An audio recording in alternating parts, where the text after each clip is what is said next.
అదరకొట్టే కారం రంగు రుచి ఆచి కారం పొడి. జైల్లో ఉన్న ఖైదీలు ప్రేమించుకోవడం ఏంటి? విచిత్రంగా ఉంది కదా. సరే, ప్రేమించుకున్న ఇద్దరు ఖైదీలకు పెళ్లి చేయడం ఏంటి? ఇది మరీ విచిత్రంగా ఉంది. పెళ్లి చేసుకొని హనీమూన్ వెళ్ళడానికి 15 రోజుల పెరోల్ ఇవ్వడం ఏంటి? ఇది డబుల్ ట్రిపుల్ విచిత్రం కదా. కానీ ఇది కథ కాదు, రాజస్థాన్లో జరగబోతున్న ఒక యథార్థ గాథ. ఈ కథ ఇప్పుడు దేశం మొత్తాన్ని ఆశ్చర్యంలో ముంచెత్తుతోంది. ఇంతకీ ఈ కథలో ఆ ప్రేమ ఖైదీలు ఎవరు? వాళ్ళు ఎలా ప్రేమించుకున్నారు? ఎలా పెళ్లి చేసుకోబోతున్నారు? ఇంతకీ వాళ్ళిద్దరూ చేసిన ఆ నేరాలు ఏంటి? మొత్తం చూపెడతా. ఈ స్టోరీని చివరి వరకు చూడండి.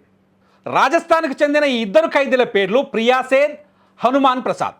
ముందుగా పెళ్లి కూతురు ప్రియాసేద్ గురించి తెలుసుకుందాం.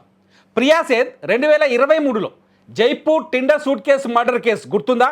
అది ఇండియా మొత్తాన్ని షేక్ చేసింది. ప్రియాసేద్ టిండర్ యాప్లో దుష్యంత్ శర్మ అనే బిజినెస్ మ్యాన్ని మీట్ అయింది.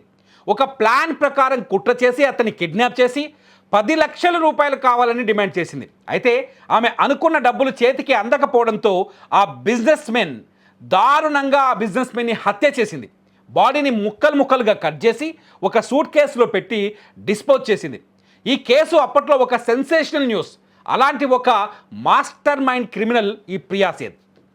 ఇక పెళ్లి కొడుకు హనుమాన్ ప్రసాద్ విషయానికి వద్దాం. ఇతని హిస్టరీ కూడా చాలా వైలెంట్గా ఉంటుంది.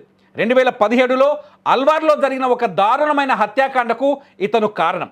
ఒక లేడీతో అఫైర్ వల్ల ఆమె హస్బెండ్, ఆమె 3 పిల్లలు, అలాగే ఆమె మేనకోడల్ని, ఇలా మొత్తం 5గురిని అత్యంత కిరాతకంగా చంపేశాడు.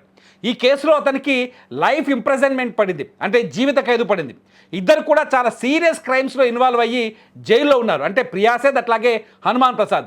అలాంటి ఇద్దరు ఇప్పుడు లవ్లో పడ్డారు అనేది ఎవరు ఊహించని విషయంగా మారిపోయింది. మరి వీళ్ళ లవ్ స్టోరీ ఎక్కడ స్టార్ట్ అయింది అంటే, రాజస్థాన్లోని సంగనేర్ ఓపెన్ ఎయిర్ క్యాంప్ అనే ఒక జైలు రీఫార్మ్ సిస్టమ్ ఉంది. దీన్ని ఓపెన్ జైల్ అంటారు. ఇక్కడ రూల్స్ కొంచెం రిలాక్స్డ్గా ఉంటాయి. ప్రిజనర్స్ డే టైంలో బయటకు వెళ్ళి వర్క్ చేసుకోవచ్చు. ఈవినింగ్ కల్లా జైలుకి తిరిగి రావాలి. ప్రియాసేద్, హనుమాన్ ప్రసాద్ ఇద్దరు ఒక ఏడాది క్రితం ఈ జైలుకి షిఫ్ట్ అయ్యారు. పోలీస్ సోర్సెస్ ప్రకారం గత 6 నెలలుగా వీరి మధ్య అఫైర్ నడుస్తుంది. ఈ ఓపెన్ ఎయిర్ జైల్లో వీరు లివ్ ఇన్ రిలేషన్షిప్లో కూడా ఉన్నారని టాక్ ఉంది. ఆఖరికి వీళ్ళు పెళ్లి చేసుకోవాలని డిసైడ్ అయ్యి కోర్టుని అప్రోచ్ అయ్యారు. మ్యారేజ్ చేసుకోవడానికి వీరు పరోల్ అప్లై చేస్తే రాజస్థాన్ హైకోర్టు డైరెక్షన్స్తో డిస్ట్రిక్ట్ పరోల్ అడ్వైజరీ కమిటీ వీరి రిక్వెస్ట్ని అప్రూవ్ చేసింది. 15 రోజుల పరోల్ని గ్రాంట్ చేసింది. బుధవారం రోజు ప్రియాసేద్, హనుమాన్ ప్రసాద్లు జైలు నుంచి బయటకు వచ్చారు. వీరి పెళ్లి అల్వార్ జిల్లాలోని హనుమాన్ నేటివ్ ప్లేస్ బరోడామేవ్లో జరగబోతోంది. ఈ పెళ్లి న్యూస్ ఇప్పుడు సోషల్ మీడియాలో హాట్ టాపిక్గా మారింది. కానీ ఈ డెసిషన్ మీద చాలా వివాదాలు తలెత్తుతున్నాయి. ముఖ్యంగా ప్రియాసేద్ వల్ల మర్డర్ అయిన దుష్యంత్ శర్మ ఫ్యామిలీ లీగల్గా ఫైట్ చేస్తుంది. తమ కొడుకుని అత్యంత దారుణంగా చంపిన వాళ్ళకి పరోల్ ఇవ్వడం ఏంటని వాళ్ళు గగ్గోలు పెడుతున్నారు.